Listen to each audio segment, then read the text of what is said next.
Pada tahun 2010, saya dan teman-teman kuliah saya pertama kali naik gunung. Waktu itu kami berniat mendaki Gunung Gede. Kami mulai mendaki lewat jalur Gunung Putri. Jumlah tim kami 5 orang. 2 diantaranya sudah pernah naik ke Gunung Gede. Kami berniat memulai pendakian pukul 9 malam. Sesampainya di base camp Gunung Putri, kami istirahat sebentar dan sholat. Baru kira-kira jam 10 malam kita mulai pendakian. Dengan kondisi habis hujan deras yang membuat trek semakin sulit dilalui. Sampailah kami di pos pertama pendakian. Akhirnya kita berencana ngecamp di situ dan baru mulai mendaki lagi besok pagi ke Surya Kencana. Di sini saya mulai ngerasain keanehan.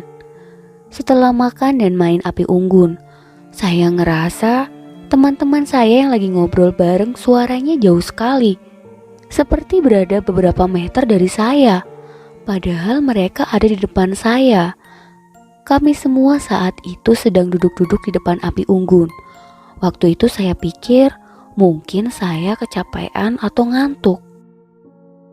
Tapi lama-lama saya mulai ngerasa aneh. Setiap mereka ngomong, saya ngerasa lupa dengan apa yang mereka obrolin. Padahal gak ada 10 detik yang lalu mereka ngomong. Akhirnya saya mutusin buat masuk tenda. Saya bilang ke teman-teman kalau saya gak enak badan. Waktu saya mau masuk tenda, tiba-tiba saya ngeblank. Pandangan hitam semua selama beberapa detik. Dan saya tiba-tiba udah ada di dalam tenda aja. Jelas saya mulai panik. Karena saya panik, teman-teman saya datang ngerubungin saya. Mereka pikir mungkin saya kedinginan karena baju basah. Tapi saya masih dalam keadaan kering karena pakaian baru saja kuganti semuanya. Teman-teman bermaksud buat nenangin hati saya dan bilang, "Elo mungkin kedinginan." Walaupun saya tahu saya dalam keadaan gak kedinginan sama sekali. Tapi anehnya, badan saya bergetar. Dari kaki lalu menjalar pelan-pelan ke badan sampai kepala. Saya mulai merasakan panas di punggung saya. Saya pikir mungkin saya mulai proses kesurupan. Makanya saya baca-baca doa yang saya hafal. Dalam kondisi antara sadar dan gak sadar, saya mendengar di depan tenda ada suara orang. Ramai kayak di pasar. Dan jelas banget suaranya. Lalu dari dalam tenda kelihatan ada banyak bayangan yang berlalu lalang di luar tenda. Akhirnya saya memejamkan mata, mencoba buat tidur. Keesokan paginya pukul 8 pagi, perjalanan pendakian pun dilanjutkan. Trek yang terus menanjak dipenuhi bebatuan dan akar-akar pohon yang lebat, membuat kami beberapa kali istirahat.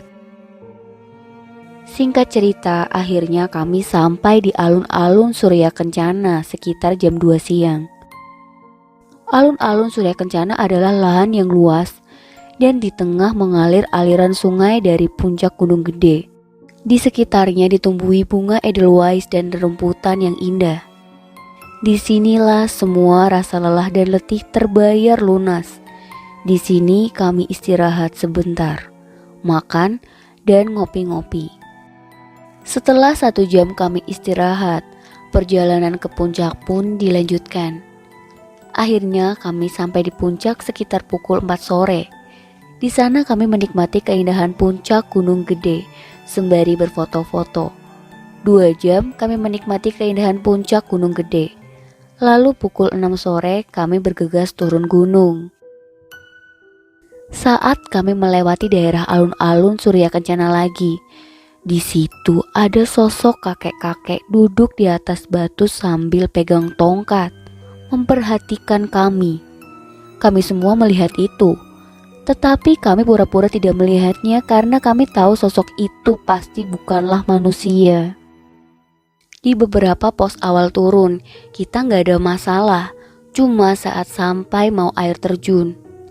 Beberapa teman-temanku mengeluh, yang capek lah, yang minta istirahat agak lamaan lagi lah, dan lain-lain. Percaya nggak percaya? Kalau saya sih percaya. Kalau di gunung kita banyak ngeluh saat perjalanan, maka perjalanan kita akan dibuat lebih panjang dari sebelumnya. Akhirnya, terjadilah perjalanan turun kami dibuat muter-muter sama yang iseng. Saya ingat kita udah muter di jalan yang sama sampai 3 kali. Cuma saya diem aja. Akhirnya kami duduk lagi karena kecapean. Setelah saling menyemangati, akhirnya kami mulai semangat lagi untuk melanjutkan perjalanan. Di perjalanan turun saya iseng lihat ke atas. Pertama saya nggak ngeh. Saya kira ada orang ngasih tanda warna putih di pohon buat penanda. Saya perhatikan lagi, tapi kok ngasih tandanya gede juga ya? Tapi kok tinggi ke atas? Pas udah rada deket, sontak saya kaget. Ternyata kuntilanak lagi duduk di atas pohon. Lalu kuntilanak itu melayang sambil ketawa cekikikan ke arah kami. Sontak saya kaget sampai hampir jatuh saking kagetnya. Rasanya pengen baca doa tapi mulut gak bisa digerakin. Tapi kayaknya teman saya gak ada yang ngeh sama itu kuntilanak. Padahal jelas banget kuntinya ke arah kami. Cuma saya yang ngeliat tuh kunti. Saya kira habis lewat udah ya kan. Ternyata malah ngikutin. Terbang di atas pohon ngikutin kita sambil cekikikan. Tapi yang saya heran, teman-teman saya gak ada yang ngeh. Saya tahan-tahan aja, diam 1000 bahasa tanpa bilang ke yang lain. Daripada ntar pada ngibrit semua sedangkan saya gak bisa lari gara-gara berat ini tas. Setelah berapa lama pas udah mau sampai di pos berapa gitu ya saya lupa. Tiba-tiba kunti itu ngilang. Perjalanan terus berlanjut.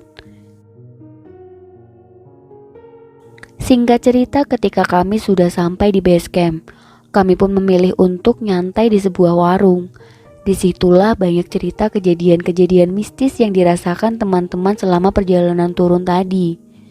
Dimulai dari cerita si Aldi.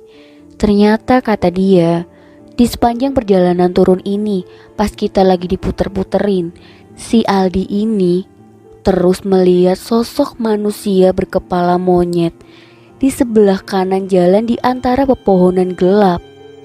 Manusia monyet itu ngikutin kita, kata si Aldi. Dia juga melihat sesosok arwah pendaki di area jalan dekat dengan pos 1. Arwah pendaki ini masih berpakaian lengkap dengan menggendong keril dan mengenakan topi warna hitam. Kata si Aldi lagi, arwah pendaki tersebut ngikutin kami semua. Dia tahu bahwa itu bukan manusia karena Aldi berjalan di paling belakang rombongan kami dan di belakang ada pendaki aneh yang ngikutin kami. Tapi gak ada suara langkah kakinya. Saya pun bercerita bahwa kami diikutin kuntilanak cukup lama. Kuntilanak itu tertawa-tawa. Tapi mereka semua berkata bahwa mereka tidak melihat kuntilanak tersebut. Itulah kisah mistis pendakian yang dikirimkan ke email kami.